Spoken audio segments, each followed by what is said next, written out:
Hello my dear students, so welcome to this session जहाँ पे हम डिस्कस करने वाले हैं सम इम्पॉर्टेंट बुक्स। अगर आप सेल्फ स्टडी कर रहे हैं या आप एक बिगिनर हैं जो इंग्लिश लिटरेचर की दुनिया में पहली बार एंटर कर रहे हैं in terms of preparing for net, हमारा सिलेबस जो है वो बहुत ही वास्ट है। एंड काफी सारे बच्चों का ये एक सवाल रहता है कि मैम कौन सी किताबें हम फॉलो कर सकते हैं other than watching lectures, other than watching content on YT, उसके अलावा आप क्या कर सकते हैं। So welcome to the session. My name is Dr. Diksha and I am your educator for English Literature UGC NET preparation at PW. So let's start. पहले थोड़ा सा हम क्विकली एक बार सिलेबस डिस्कस कर लेते हैं। So this is your syllabus. I am sure अगर आप एक बिगिनर हैं आपने सिलेबस जरूर चेक किया होगा because it is one of the first steps जो आप लेते हो before you start your preparation. So हमारे जो फर्स्ट 4 यूनिट्स हैं वो कुछ ऐसे दिखते हैं: drama, poetry, fiction, short story and non fictional prose. ना इसके नीचे एक नोट उन्होंने लगाया हुआ है in the syllabus that the first 4 यूनिट्स must also be tested through comprehension passages to assess critical reading, critical thinking and writing skills, and these 4 units will cover all literatures in English, है ना। सो ये जो sentence है ना, all literatures, यही हमारे लिए मुसीबत का काम हो जाता है बिकॉज ऑल लिटरेचर्स का मतलब है कि इंडियन भी है, ब्रिटिश भी है, अमेरिकन भी है, वर्ल्ड लिटरेचर भी है, सब कुछ आ जाता है ना। इन चारों में हमारा ऑफ कोर्स जो ब्रिटिश लिटरेचर है that takes up the core. Then of course we have Indian literature जो सेकंड नंबर पे आता है कि ब्रिटिश से अराउंड 20-25 क्वेश्चंस, इंडियन से around 5 to 10 questions depending on अलग अलग जगहों पे अलग अलग वो आता है number of questions. Fiction, short story, सब कुछ मिला के, drama, poetry, fiction, short story, non fiction सब मिला के। देन इंडियन के बाद American and then world literature. World literature से सबसे लेस नंबर ऑफ क्वेश्चंस आते हैं। So this is how the division works. Now unit 5 से जो 10 है ये फिर भी हमारा थोड़ा सा यहाँ पे सिलेबस जो है स्ट्रीमलाइंड होता है compare to the first 4 units. First 4 units में सिलेबस इज वेरी वाइड, बहुत अलग अलग दिशाओं में कहीं से भी कुछ भी क्वेश्चन आ जाता है। बट यूनिट 5 अच्छा है, this is a scoring unit, यहाँ से अराउंड 5 क्वेश्चन आपके आते हैं। फिर यूनिट 6 आता है, 1-2 क्वेश्चन से 3-4 क्वेश्चन भी आ सकते हैं, English in India. Then we have cultural studies, then literary criticism, then literary theory. ये जो तीनों चीजें हैं इसमें से कुल मिला के अराउंड 20 से 25 क्वेश्चन। सो ये जो 3 है ये आपके बहुत हेवी वेटेज यूनिट्स माने जाते हैं, पहले 4 और ये 3। And this is easy scoring, this is easy scoring and unit 10 is also easy scoring. ये ओवरलैप भी करता है हमारा पेपर 1 के साथ, यहाँ से अराउंड 5 क्वेश्चन आपके आते हैं। सो टोटल 100 में से आप देख सकते हो कि बल्क की अगर मैं बात करूं, हेवी वेटेज की बात करूं, सो ये 4 and specifically British literature then Indian, ये दोनों तो हमें करना ही करना है। And then these 3 units they constitute the bulk. अब आते हैं बुक्स पे, नाउ देखो यूनिट्स 1 to 4 के लिए अगर सिर्फ ब्रिटिश लिटरेचर की मैं बात करूं, ब्रिटिश लिटरेचर के लिए आपके पास एक बेसिक किताब जरूर होना चाहिए। मेरा जो पर्सनल रिकमेंडेशन होता है वो होता है एडवर्ड एल्बर्ट। मुझे एडवर्ड एल्बर्ट ज्यादा पसंद है बिकॉज वो थोड़ा ज्यादा ऑर्गेनाइज्ड होता है। आप चाहो तो एडवर्ड एल्बर्ट ले सकते हो या आप चाहो तो विलियम हेनरी हडसन ले सकते हो। इसकी सॉफ्ट कॉपीज भी मेरे पास अवेलेबल है, अगर आप टेलीग्राम से मेरे साथ जुड़ेंगे तो आपको मैं सॉफ्ट कॉपीज भी दे सकती हूँ। It completely depends on you. Okay, if you are there you can contact me and I can tell you. And then outline history of English literature by William Henry Hudson, ये थोड़ा सा paragraph wise है, मतलब उसमें कोई classification as such नहीं है but information इसमें भी अच्छा है।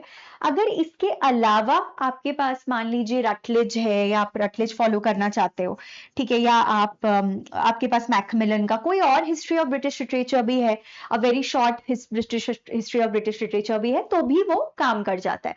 अगर आपको बेसिक्स बिल्कुल आइडिया नहीं है बच्चों, आपने ग्रेजुएशन ऐसे ही निकाल दी, मास्टर्स ऐसे ही निकाल दी या मास्टर्स में ऐसे ही आ गए, ज्यादा सब्जेक्ट का कोई नॉलेज नहीं है, तो ये किताबें जरूर आपके पास होना चाहिए। This is like the Bible for English literature students, ठीक है, ये कंपलसरी होता है।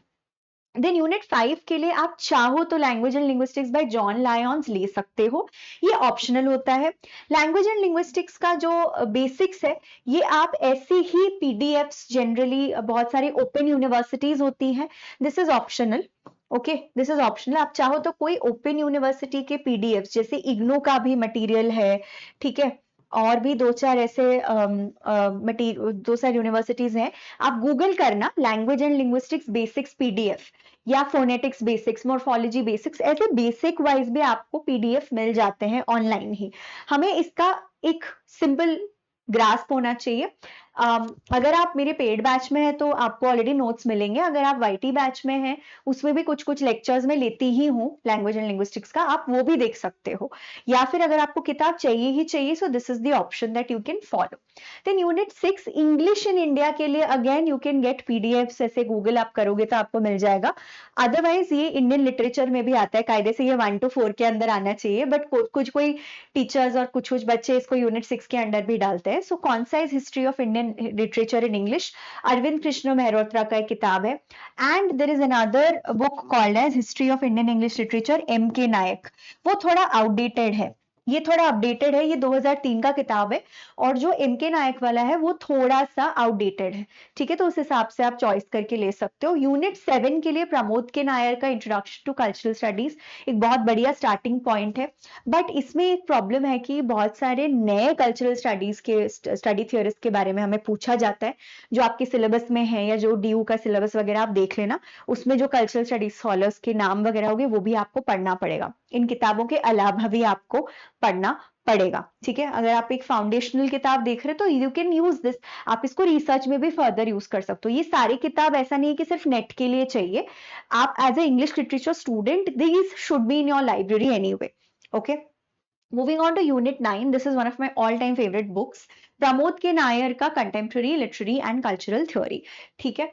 नाउ यूनिट 8 जो है यहाँ से मिसिंग इसीलिए है क्योंकि यूनिट 8 के लिए एज सच कोई किताब नहीं है, उसका भी आप ये कर सकते हो, लिटरेरी क्रिटिसिज्म के लिए पीडीएफ्स आप ढूंढ सकते हो ऑनलाइन, इग्नू का मटेरियल है, दूसरी ओपन यूनिवर्सिटीज का मटेरियल है, एरिस्टोटल, प्लेटो से लेके फिलिप सिडनी, ड्राइडन तक, और हमारे सिलेबस इसका भी पार्ट होता है। तो यूनिट 8 के लिए एज सच आपको बुक खरीदने की जरूरत नहीं है। Now unit 9 theory is a part where a lot of students struggle, तो ये किताब जरूर आप लीजिएगा। और इसके अलावा अगर आपको इसके अलावा कुछ और चाहिए तो पीटर बैरी एक बहुत अच्छा शुरुआत है, Peter Barry introduction to theory, beginning theory, Peter Barry का बिगिनिंग थ्योरी करके किताब है, वो आप ले सकते हो।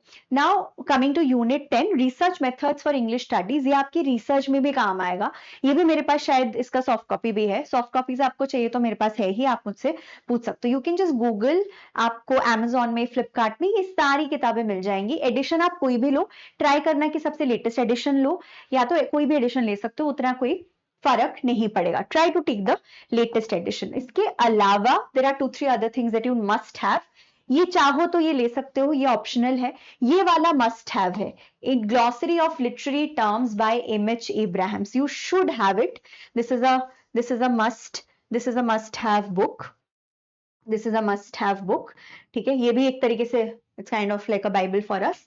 And then our handbook of rhetoric and prosody, rhetorical devices वगैरह जो होते हैं, मेटाफर्स से लेके complicated rhetoric devices, metonymy, synecdoche, असेंडेंटल, ये सारी चीजें भी इसमें होती हैं। एंड रिटोरिक्स जो है उसमें से क्वेश्चंस एज सच हमारे 1-2 ही आते हैं, बट अगेन ये आपके फ्यूचर में भी जब आप पढ़ाओगे, जब आप फ्यूचर असिस्टेंट प्रोफेसर बनोगे तब भी ये आपके काम आएंगे, ठीक है। So I hope that you find this helpful. In case आप हमारे पेड बैचेस लेने में इंटरेस्टेड हैं तो आप pw.live जा सकते हैं या pw ऐप डाउनलोड कर सकते हैं, and you can look for all of these papers, you can look for all of these batches. ये सारी बैचेस हमारे लाइव हो चुके हैं, आप चाहे तो दिसंबर 2026 की तैयारी कर रहे हैं तो you can definitely go do that. In case you have any doubts please put it in the comment section.